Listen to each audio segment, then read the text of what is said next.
Hi, everybody. My name is Jared Ferrari. I'm with the Narrative Project. I'm here with my colleague, Aaron Johnson, today. We'll be moderating the chat. So if you want to comment later in the public portion of this session, please leave your name and organization in the chat, and we'll keep an eye on that and queue you up for later. We are going to hand it over to CT Humanities and the chair, Lewis Wallace, for his opening remarks, and we'll take it from there. Thank you. Great. Thank you, Jared. Good afternoon, everyone. Thank you for attending this public comment session hosted by Connecticut Humanities. My name is Lou Wallace, and I'm the board chair of Connecticut Humanities. Connecticut Humanities is an independent, nonprofit affiliate of the National Endowment for the Humanities. Connecticut Humanities connects people to the humanities through grants, partnerships, and collaborative programs. Connecticut Humanities projects, administration, and program development are supported by state and federal matching funds, community foundations, and gifts from private sources. Connecticut Humanities has earned public trust through its responsible stewardship of federal, state, and private funds, its peer-reviewed grant-making process, its online educational resources, and its work to support, stabilize, and strengthen the organizations and communities we serve. Connecticut Humanities values and promotes inclusion, diversity, equity, and access in our workplace, on our board, with our partners, and through our funding. Thank you for attending this public comment session, which is scheduled until 4 p.m. We look forward to your comments. I am joined by other board members, Connecticut Humanities Executive Director, Dr. Jason Mancini, and the Connecticut Humanities team. We are holding this public comment session primarily to receive your thoughts on our annual report and our strategic plan, what we have done, what we are doing, and what we will do. The agenda for this session is I will ask our communications partner, the Narrative Project of New Haven, to provide a technology overview in case there's anything they've missed at the top. And then I'll turn to our Executive Director, Dr. Jason Mancini, to provide an overview of our annual report and strategic plan, both of which are posted to our website. Jared, is there anything else the Narrative Project needs to bring forward at this point? Nope, just want to remind everybody that we'll be utilizing and watching the chat. We're also streaming live on YouTube. If you leave your name in the chat box, Aaron or myself from the Narrative Project will put you in the queue and ask you to comment later on. And I should mention also at the end of this, we'll follow up with a survey to rate everyone's experience. And that's it. Jason, over to you. Thank you. Thank you very much, Jared. Let me turn it over now to the Executive Director of Connecticut Humanities, Dr. Jason Mancini. Jason has a PhD and master's in anthropology from the University of Connecticut. He was previously the Executive Director of the Mashantucket Pequot Museum and Research Center. He's a visiting assistant professor of history at Brown University and an adjunct instructor in the Department of Anthropology at our University of Connecticut. Next year, Jason will serve a semester as a Mellon Fellow at Brown University. Jason is passionate about the humanities, history, culture, and the arts. I'm just proud to give the floor to our Executive Director, Dr. Mancini. Thanks so much, Lou. And I'm so glad to be here with everybody, our board, staff, and all of you. I'd like to sort of organize my remarks around three areas: where we've been, where we are, and where we're going. And I'll start with where we've been. It's been an amazing and interesting 5 years, and we've come a long way since we lost our funding from the state of Connecticut in 2016. After that, we had quite a bit of input from the National Endowment for the Humanities and our Connecticut-based stakeholders. And I've had a wonderful handoff from Interim Executive Director Helen Higgins. And I've inherited a very experienced and dedicated staff and a number of programs with a statewide focus as our core, or our home base, if you will. In considering all of this stakeholder feedback, the board, staff, and I have spent the past couple of years rebuilding and reshaping our organization. And some of the takeaways that help us to set a vision for Connecticut and Connecticut Humanities include, importantly, our role as a hub and connector.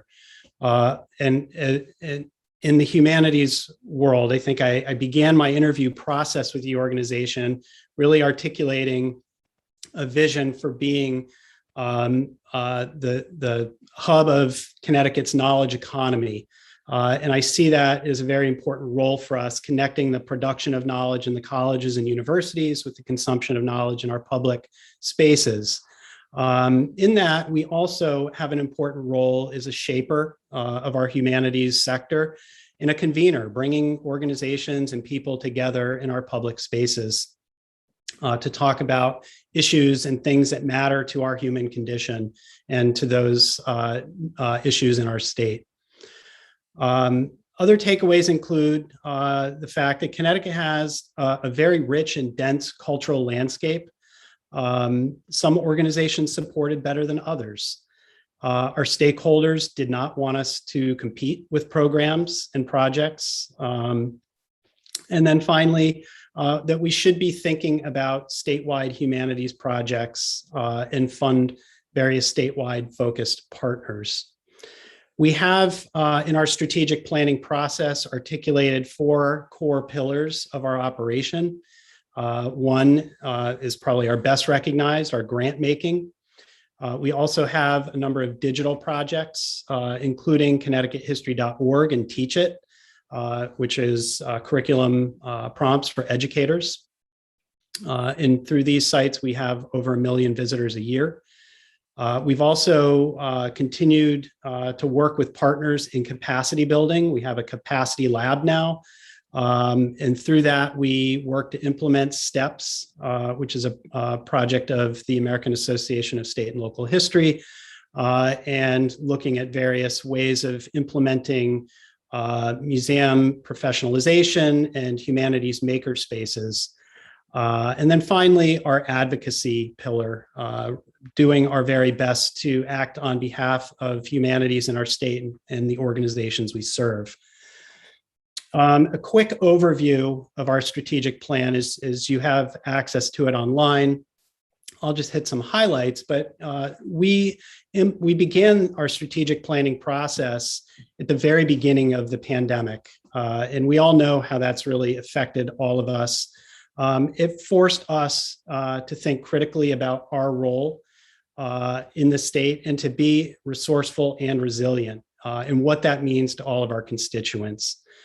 So very quickly, the 5 key areas here of our strategic plan are to provide knowledge and expertise and leadership, again, as that hub and disseminator for the humanities.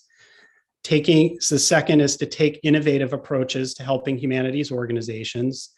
Third is to build partnerships and develop new and diverse audiences to connect the public to the humanities.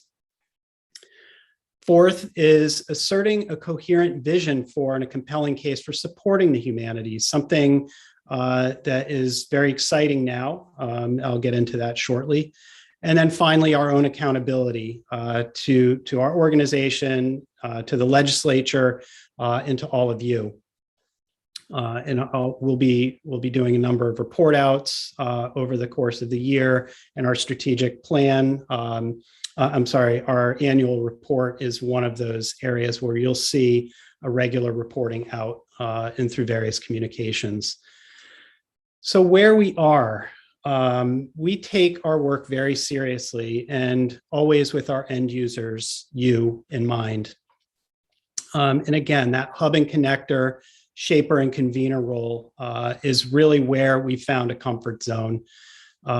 We are beginning to look more at the breadth of humanities-based work in the state. We've been known and associated more with history and heritage. We're looking beyond that to embrace literature, civics, archaeology, gender and ethnic studies, and so on. Importantly, today more than ever, we seek to be responsive and relevant. We've developed programs with our partners on monuments, on Asian American and Pacific Islander studies. We're working now with the Department of Education and the Connecticut Council for the Social Studies on developing a model curriculum for the state and a Native American Studies mandate. We also have begun to work on and implement an inclusion, diversity, equity, and access policy, where we recognize the inherent value and contribution of all of us to the story of Connecticut.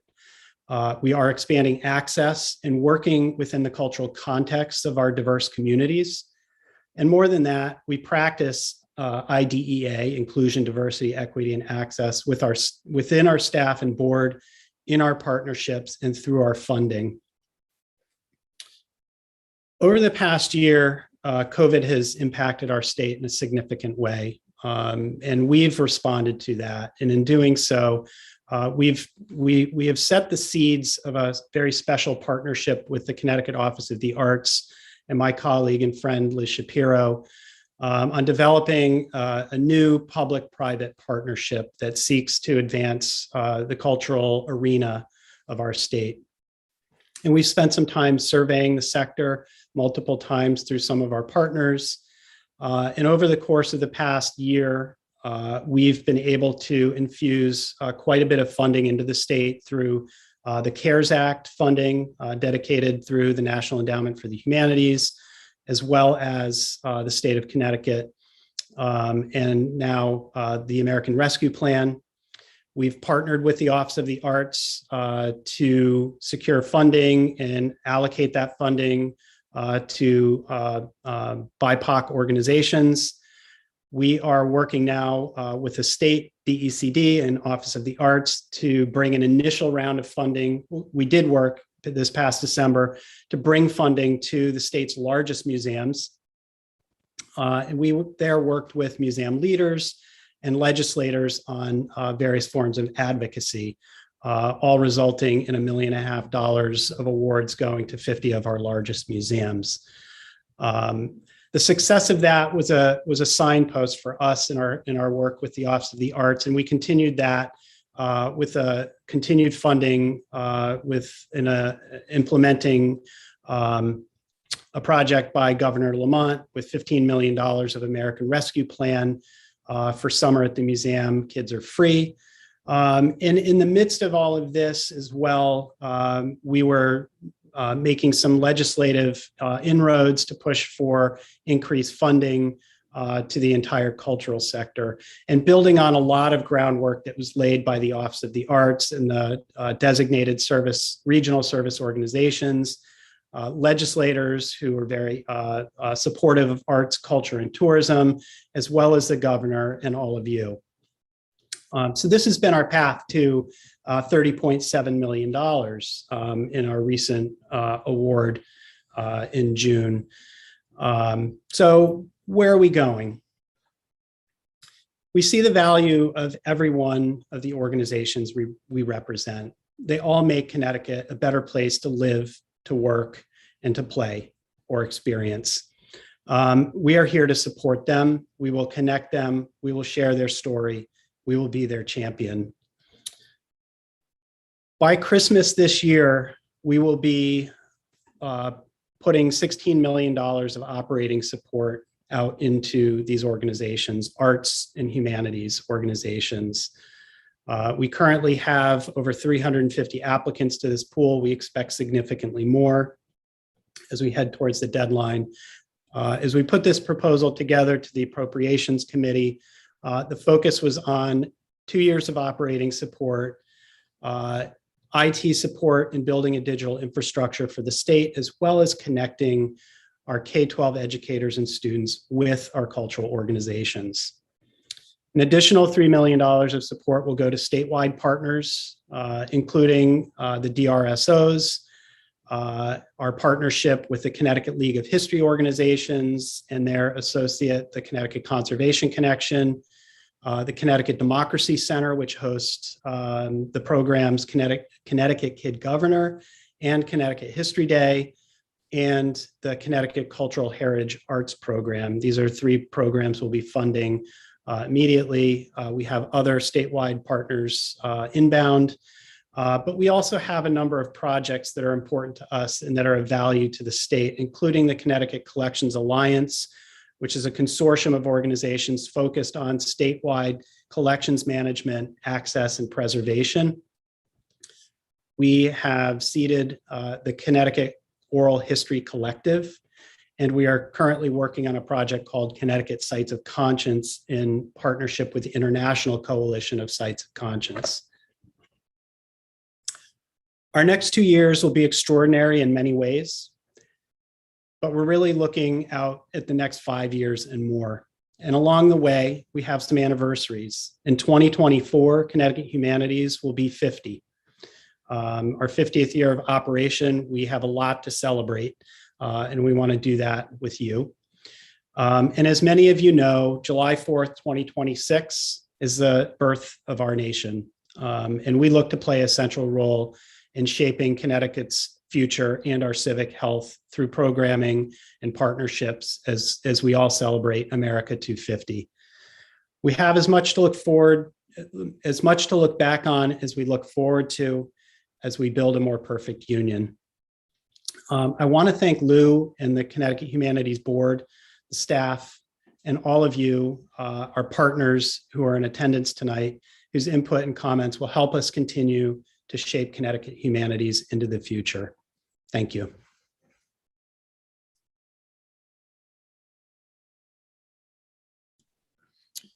All right, we have one person. Go ahead, Lou. I'm sorry. No, thank you, Jared. Thank you, Jason. As we open the chat, I remind the audience this is a public comment session. We're here to receive your comments. You have 3 minutes to speak, and there's lots of time available, so the chat is not exactly filling up quickly. But we certainly welcome your comments. After your comments, we'll see if any board members have any questions. If not, we'll continue on to the next person in the chat. Our first speaker is our expert guest, Liz Shapiro, representing Connecticut Humanities' key partner, the Connecticut Office of the Arts. Hi, thanks, Lou. As Lou said, I'm Liz Shapiro. My official title is Director of Arts Preservation and Museums for the state of Connecticut, and I live in the Department of Economic and Community Development with my colleagues. I'm really happy to be here today, and I can touch on so many of the things that Jason spoke about. One thing he did not say, because this is a very, a fairly serious forum, is that everything that we have been doing as partners has been such a joy. We do it from a sense of joy, and we also do it from a sense of shared values. And that's not something that we've talked about in the past. We sort of, I think, especially in government, we don't lead from a value statement, but the work that the Office of the Arts and the State Historic Preservation Office is doing in conjunction with Connecticut Humanities comes from a deeply held set of shared values. I think the partnership that we have had, it has grown since it has started, and I think it has started, since Jason and I both joined the teams at our respective agencies at a very similar point in time, within 6 months of each other. One thing we acknowledge is that although we continue to work together, and we talk, and our teams talk and work together, which is also almost unprecedented, that we talk together in teams in a way that is actually making change happen, rather than being somewhat territorial about how money has been spent, because we know that the allocation of funds can be a very challenging and divisive conversation. But we know that there are still a lot of things that we have to learn in both our institutions and in working together as partners. I always tell people, and I said it earlier in a conversation, that at some point or another, someone decided that the arts and the humanities had to have a divorce. They were divorced, and in Connecticut particularly so. And it doesn't make any sense to me, because you cannot discuss one and leave out the other. They are parts of the whole. They're children of the same parent. And I think working together, one of the things that we've seen is that working separately has done little to advance the ability that we have to present a shared and united message for funding, for support throughout our sector. working collaboratively, I feel like we've already accomplished so much more in the last 2 years than we have ever accomplished in the past. Our voices are stronger when we are collaborating. I made some notes. We are forging a path towards challenging implicit bias together, and that is not easy.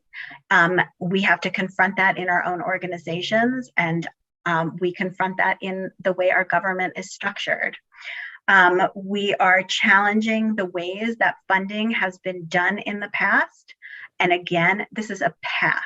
This is a path towards continual improvement. I'd like to say that next year we'll be done. We'll have improved it. It will be done. That is not going to be the case. This is work that is ongoing, and we are in it for the long haul to make systemic changes. And we are supporting our constituent partners, and we think of our constituents as our partners in this work. As we do all of the things that we supported. This is where and how our sector will grow. And these are the myriad ways that we can actually dismantle systems that are unacceptable to our core values. So I am deeply appreciative of our partnership with Connecticut Humanities. It is something I have wanted for so long on a personal and professional level. I think that's where I end. So thank you, everybody. Thank you for those comments, Liz. I would turn to our chat line, but there's no one else in it. Am I correct, Jared? You are correct, but we could just ask people nicely to unmute themselves if they would like to share their thoughts. I think we could all be respectful enough to do that. So if anyone would like to just unmute and give us their thoughts, you're more than welcome at this time.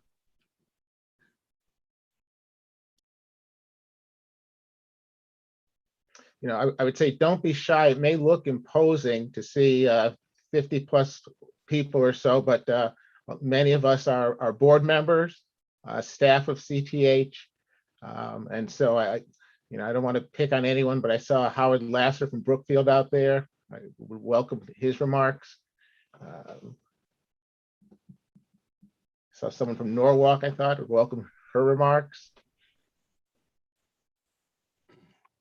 I don't really have, I've got a bit of a cold, I apologize. I don't really have a lot to say. I've just tuned in to listen to what the opportunities are working with humanities. I mean, we haven't, as an arts institution, we haven't had an opportunity in the past, so I'm looking forward to this collaboration. Thank you, Howard. I hope you'll. Oh, hi, Lou. Hey, Howard. Always good to see someone from Fairfield County. Certainly click to our website. There's lots of information. I know that Jason and his team are partnering with CLHO and COA to do information sessions about the grants that are available.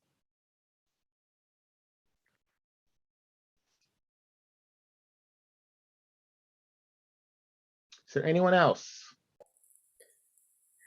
Yes, and I'm Faye Ringel. I'm the vice president of the Norwich Arts Center in Norwich, not Norwalk. Sorry, Faye, my apologies. No, that's okay. It always happens. We had someone drive all the way from New York to come to one of our programs who thought they were going to Norwalk until their GPS told them to keep driving. I'm just going to say again, to echo Liz's words, it is very exciting to see the arts and humanities collaboration coming to fruition, because centers like ours are definitely boundary crossing. We have a gallery that presents fine art, we have a theater that presents performing arts, but we also do humanities outreach and documentation of local history and so on. So kind of hard to know where we fit. Just a word about the goals that are in the annual report, particularly relating to the support for upgrading technology, expanding digital programming, and so on. Is that going to be the emphasis of the SHARP grants, do you think? I'm going to defer that question to our executive director, Dr. Mancini. Yeah, Faye, we're certainly interested in supporting those types of initiatives. We want to move in that arena, but it's not limited to that. If you check out, I'll ask my staff to put in the chat the link to those applications and the guidelines, and you'll see a little bit more on the kinds of projects that we will fund. And of course, I would ask you to reach out to Scott Wands or Leanne Partridge for additional details.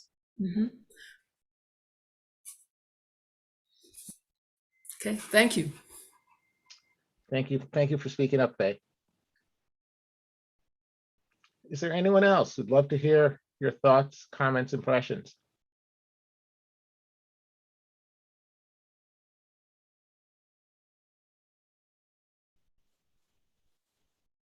So you should always ask 3 times. So is there anyone else?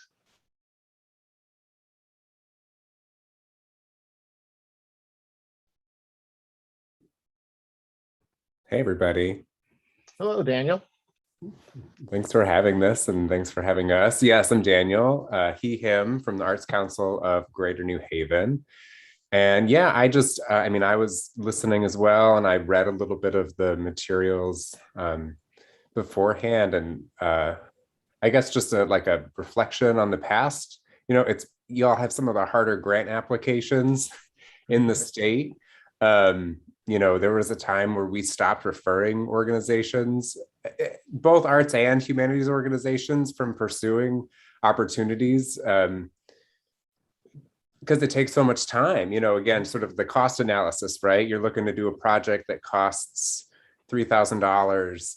Do you want to, what are the pathways to getting there? And so just encouraging you to emphasize in your thinking about equity, the sort of how that really hits the road in grant making processes and speed of grant making, even just flexibility of grant making, right? The ability to kind of move with a community or with an organization or with a group of people who, might not know exactly who is going to present at the conference in 4 months, but it's something that they are organizing and would require funding to produce. So that's one in particular that comes up a lot, right? The sort of the level of specificity that's required at times for a small grant is a little bit difficult for some folks at certain levels. So just thinking about how that opens up as y'all continue to go down that road towards being an anti-racist grant maker or an equitable grant maker in the future.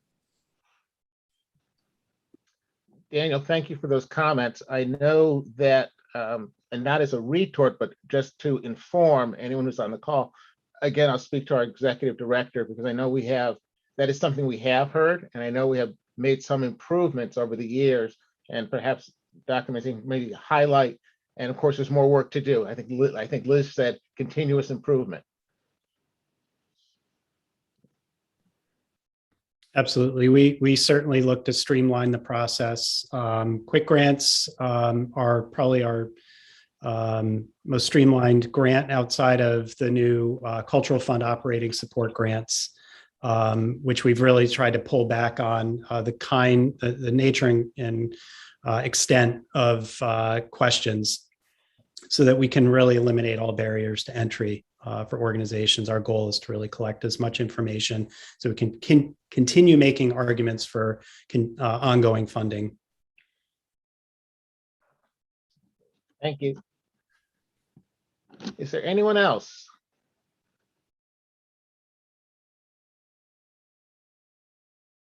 Is there anyone else?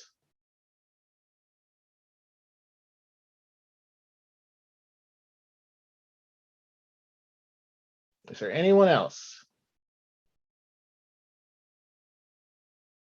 No? Well, on behalf of Connecticut Humanities, we want to thank you for attending this public comment session. You will receive a survey regarding this session, and I ask you to please respond. Please also explore our website and subscribe to our social media. Please write or call us at any time. Again, thank you, and this public comment session is adjourned. Thanks, everybody, for joining.